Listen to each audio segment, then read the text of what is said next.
हाँ प्यारे बच्चों, गुड मॉर्निंग। बच्चों, हम भू परिष्करण के बारे में पढ़ रहे हैं। तो आप जानते होंगे कि किसान जो भी कृषि कार्य करता है वह कुछ न कुछ यंत्र के द्वारा ही करता है। तो हमारे कृषि यंत्र कौन कौन से हैं, आज हम देखेंगे कि भू परिष्करण यंत्रों के बारे में। पहला हमारा है मिट्टी पलट हल। मिट्टी पलट हल जैसा कि इसका नाम से ही प्रदर्शित है, मिट्टी पलट कहने का मतलब कि इस हल से मिट्टी कटती है फिर पलट जाती है, जिससे नीचे की मिट्टी ऊपर और ऊपर की मिट्टी नीचे हो जाती है। और यह यंत्र में सबसे प्रमुख मेस्टन हल है, जो हमारे प्रदेश में दोमट मिट्टी में काम करने के लिए सबसे अधिक उपयोगी है। इससे बनी हुई कोण 15 सेंटीमीटर होती है। अब हम जानेंगे कि मिट्टी पलट हल भी कुछ प्रकार होते हैं। तो हम देखेंगे कि मिट्टी पलट हल में ये दो प्रकार का होता है। पहला होता है एक हत्थे वाला,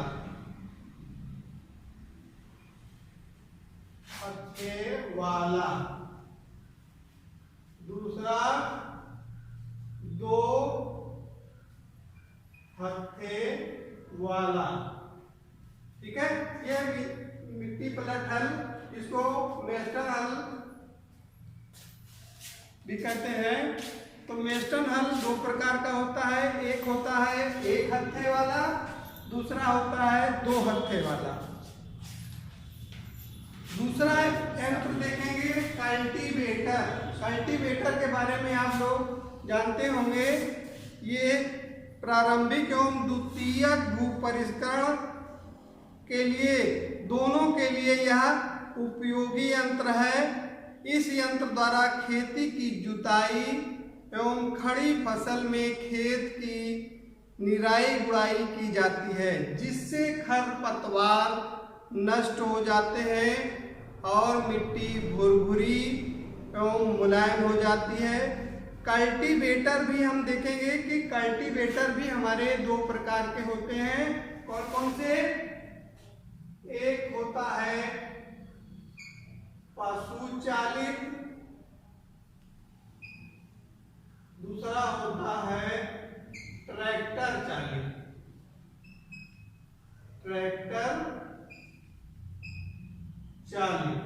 ठीक, पशु चालित मतलब इसमें पशुओं का इस्तेमाल हम करते हैं। और दूसरा ट्रैक्टर से ही आप समझ रहे होंगे कि ट्रैक्टर होता क्या है। ट्रैक्टर आपने देखा भी होगा।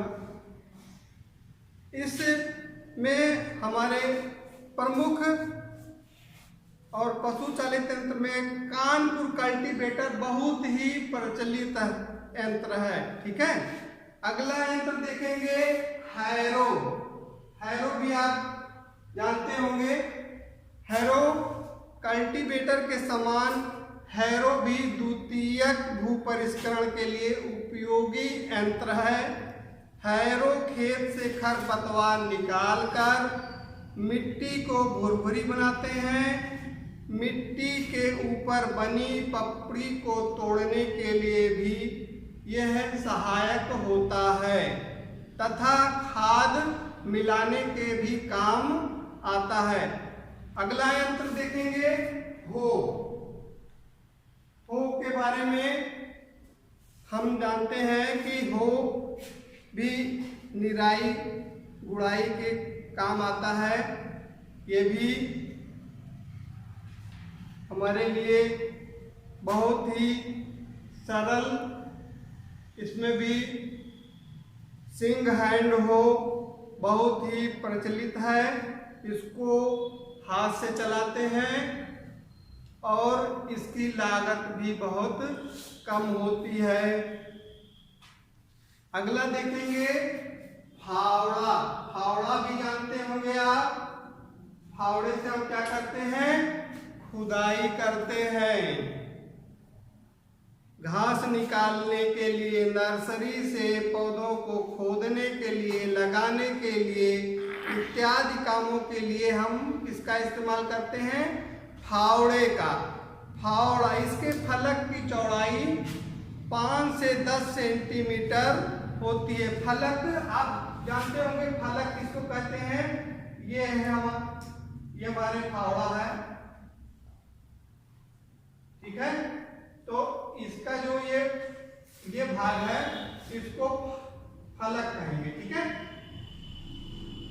ये फलक है, इसकी चौड़ाई क्या होती है,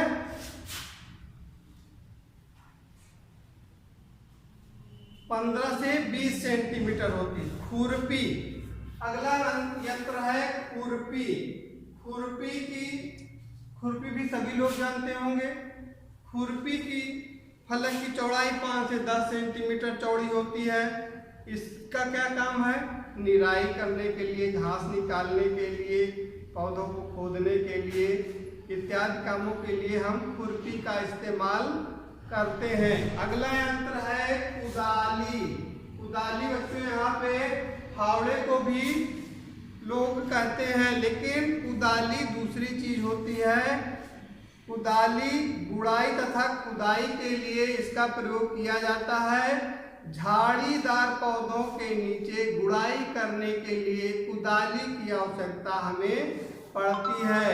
इसके फलक की लंबाई 10 से 15 सेंटीमीटर और अगले हिस्से की चौड़ाई 2 से 4 सेंटीमीटर तक होती है। इसमें भी लकड़ी का हत्था लगा होता है।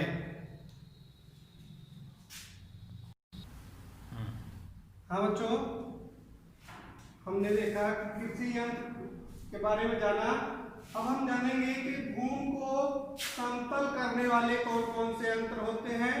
भूमि को समतल करने वाले यंत्रों के बारे में पटेला या पाटा के बारे में हमने आपको पिछले वीडियो में बताया था। पटेला या पाटा, हम जानते हैं कि खेत को समतल करने के लिए पटेला या पाटा लगाया जाता है।